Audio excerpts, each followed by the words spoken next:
Sit, Terry. We have a long summer ahead of us. His voice seems almost to reach out and touch me as he speaks, but this is not a pleasant touch. It is a touch which turns the skin cold whenever felt, and it causes the hair on the back of my neck to stand on end. His words seem hollow and faint and float to my ears like a whisper. I have no proof they were ever spoken at all, save for the chill which they force down my spine. He crawls along the floor, obscured in darkness, scraping his nails across the tile as he does so. A chair sits in the center of the room. He finds his way to the chair and seats himself upon it. He positions himself facing away from me, as he always does, until I see nothing but the shadow of his back. He first came to me years ago. How long exactly, I can't recall. He's always with me. He lives in the painting beside my bed, you see. Others who come here see only the portrait of a room, with dark walls and a light tiled floor. A metal chair sits upon the floor, and save for that, the room is empty. The chair is rusted and worn, giving off the impression of having been there a very, very long time.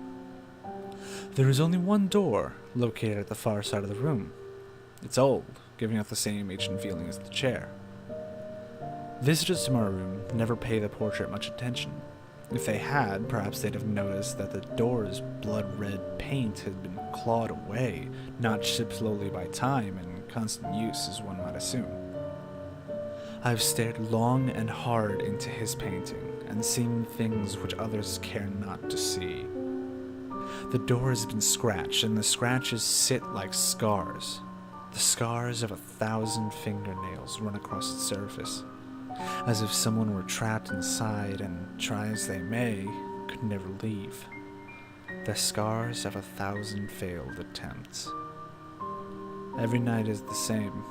Each evening the tile on the portrait begins to shift, and he crawls up through the flooring, pulling his way across the ground to that one old chair in the center of the room. I've never seen his face. When I look upon him, all I can make out is darkness, and I can never see beyond the charade of this void. I do not know who or what he is, and yet he knows everything about me. He has been my dark passenger these long years, and he never leaves. An unwelcome guest in this room he has made his own. Sit, Terry. We have a long summer ahead of us. His voice induces shivers, and I feel as though I have spiders crawling up my body. His painting sits across from my window, and outside he can see the last hours of a sunshiny day. Children play at a park across the street, and we can hear them faintly. Listen to them. You'll never be like them, Terry. You'll always be here, with me. You'll always be mine, and you'll always feel my pain. He raises his arm, and I see red. Blood drips slowly down his fingers and onto the floor. I avert my eyes only to catch a glimpse of another flash of red. But this is not his blood. I look down at myself and see a gash appearing on my own arm. He's being especially cruel tonight. I rush to my dresser and find a t-shirt, wrapping it around my arm to try to stop the bleeding. But the cut only grows. I've had enough. Desperate now, I grab a shoe lying on my bed and hurl it as hard as I can at him.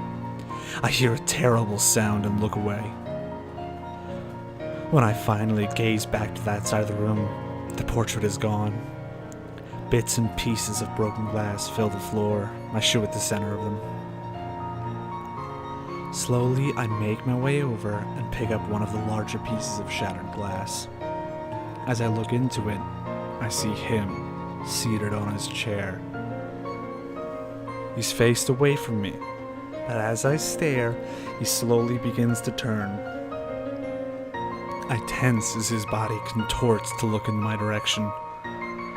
All breath leaves me as I finally see his face. His eyes are cold, but his mouth forms into a crooked smile upon his face. My face.